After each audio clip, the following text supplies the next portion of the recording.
Hello बच्चों, और सब ठीक ठाक। चल हम लोग स्टार्ट करते हैं कूलम्ब फोर्स। आज का टॉपिक है कूलम्ब फोर्स। देखो कूलम्ब फोर्स या इलेक्ट्रोस्टैटिक फोर्स, सबसे पहले ये जानते हैं कौन कूलम्ब फोर्स को प्रोवाइड किया था।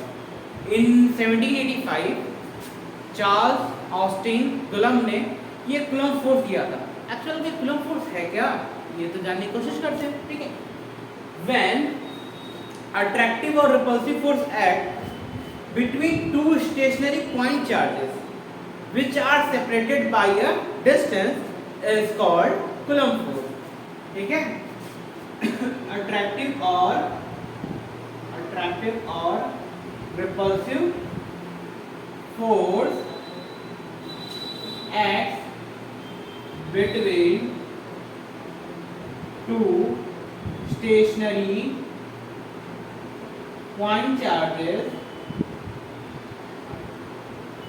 called Coulomb force. ठीक है,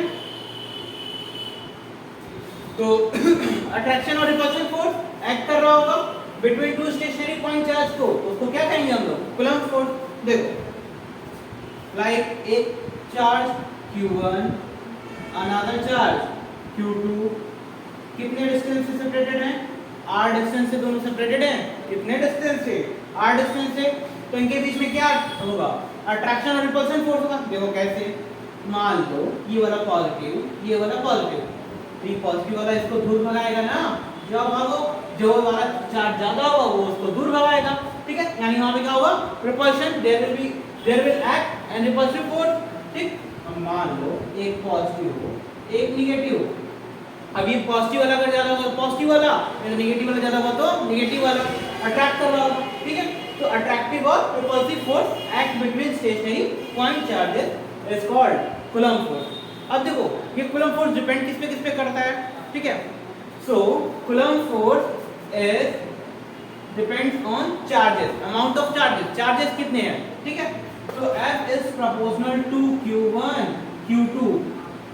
ठीक है, यानी चार्ज के मल्टीपल्स पे डिपेंड करता है। फोर्स जो है चार्ज के मल्टीपल के प्रोपोर्शनल में होता है। ठीक है, और साथ साथ F inversely proportional to R square, यानी ये वाला जो फोर्स है ना, कौन सा लॉ होल्ड कर रहा है?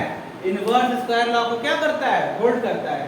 ठीक है, तो ये सेपरेशन इनवर्स स्क्वायर लॉ के प्रोपोर्शन में और चार्ज के प्रोपोर्शन में होता है।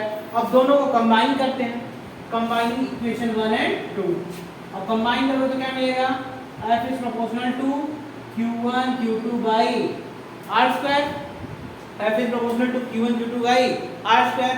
अब देखो प्रोपोर्शनैलिटी रिमूव होता है तो क्या होता है? अच्छा, कांस्टेंट आता है, तो प्रोपोर्शनल रिमूव करेंगे तो क्या आएगा? कांस्टेंट। तो F equals to K Q1 Q2 by R square. क्या आया? F equals to K Q1 Q2 by R square आया। अब यहाँ K क्या है? K कांस्टेंट है, और कांस्टेंट की वैल्यू कितनी है भाई आपकी? K equals to 1/4 pi epsilon naught होता है। K इक्वल्स टू क्या होता है?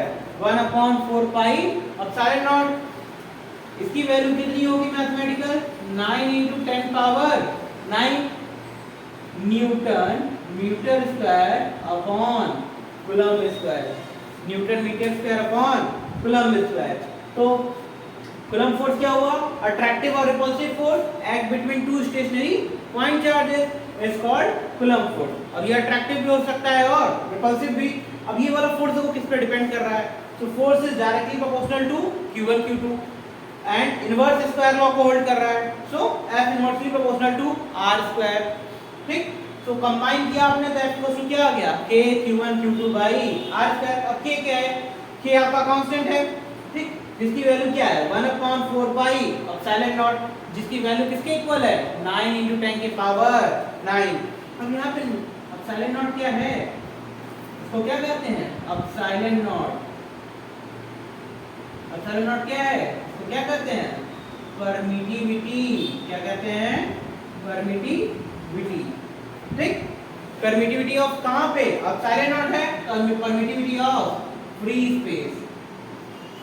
permittivity of free space। मतलब ये फोर्स कहाँ पे काउंट किया गया है, कहाँ का बताया गया है, इन वैक्यूम और एयर, जहाँ पे पार्टिकल्स नेग्लिजिबल अमाउंट में या नहीं प्रेजेंट है वहां के बारे में डिस्कस किया गया है।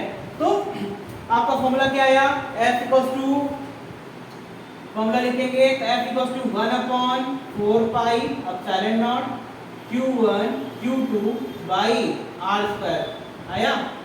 F equals to 1/4 pi epsilon naught Q1 Q2 by R square.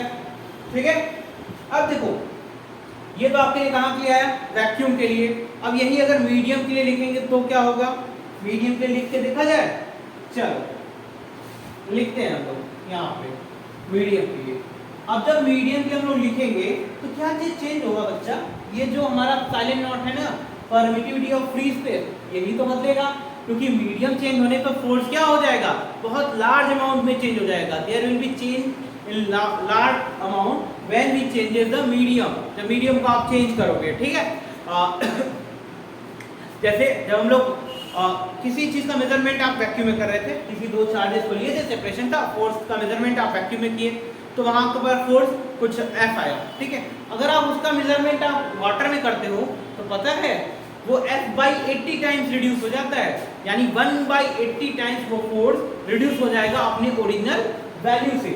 So medium का इफेक्ट पड़ेगा, so medium will effect highly. अब देखो निकालते हैं, जैसे F इक्वल्स टू क्या हो जाएगा, F डैश इक्वल्स टू लिखा जाए अगर मीडियम फॉर, तो क्या वेट ए व्हाइल, अब देखो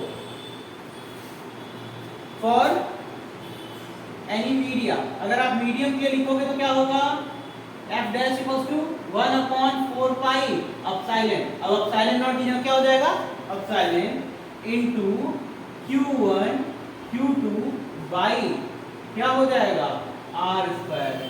F dash equals to 1/4 pi epsilon naught Q1 Q2 by R square. अब देखो हम लोग को डाइलेक्ट्रिक टर्म, एक टर्म हम लोग पढ़ते हैं क्या, डाइलेक्ट्रिक कांस्टेंट, उसकी वैल्यू निकालते हैं या रिलेटिव परमिटिविटी को जानते हैं। लेट अस अज्यूम ये आपका कौन सा इक्वेशन है, इक्वेशन 1, और ये कौन सा इक्वेशन है आपका, इक्वेशन 2। आपको इक्वेशन 1 से इक्वेशन 2 को क्या करते हैं, डिवाइड करते हैं। चलो F/F dash equals to, F कितना है बच्चा, 1/4 pi epsilon naught Q1 Q2 by R square. आपने सिर्फ क्या किया हुआ है, मीडियम चेंज किया है, ना चार्ज चेंज हुआ है नहीं उसकी सेपरेशन चेंज हुई है। ठीक है, और F डैश कितना है बच्चा, 1/4 pi epsilon into Q1 Q2 by R square completely cancel out हो जाएगा आपका, तो क्या बचेगा, F/F डैश 4 पाई से 4 पाई गया, एप्सिलॉन अपॉन एप्सिलॉन नॉट। इसी एप्सिलॉन अपॉन एप्सिलॉन नॉट को क्या कहते हैं, ये किसके इक्वल है, डाइलेक्ट्रिक कांस्टेंट K के इक्वल, या इसका दूसरा नाम क्या है, रिलेटिव परमिटिविटी। ठीक है, तो रिलेटिव परमिटिविटी क्या हुआ, the ratio of permittivity in freeze, permittivity in a medium with ratio of permittivity in a free space is called dielectric constant और रिलेटिव परमिटिविटी। अब देखो यहाँ पे हम चाहें एप्सिलॉन को कैसे रिप्लेस कर सकते हैं, देखोगे, देखो रिप्लेस करते हैं, देखो तो देखो यहाँ पे F इक्वल्स टू कितना आया है, F dash equals to 1/4 pi epsilon into Q1 Q2 by R square. अब इस एप्सिलॉन को आपको हटाना है तो K इक्वल्स टू क्या होगा, एप्सिलॉन अपॉन एप्सिलॉन नॉट। ठीक, तो क्रॉस मल्टीप्लाई करोगे तो क्या आएगा, epsilon equals to K epsilon naught, put कर दो, F डैश इक्वल्स टू क्या हो जाएगा, 1/4 pi epsilon not into K Q1 Q2 by R square. देखो कि यहाँ पे आ गया डाइलेक्ट्रिक कांस्टेंट। F आपने कब के लिए लिया था, वैक्यूम के लिए, और उसके बाद फिर आपने क्या ले लिया, डाइलेक्ट्रिक कांस्टेंट क्या आया।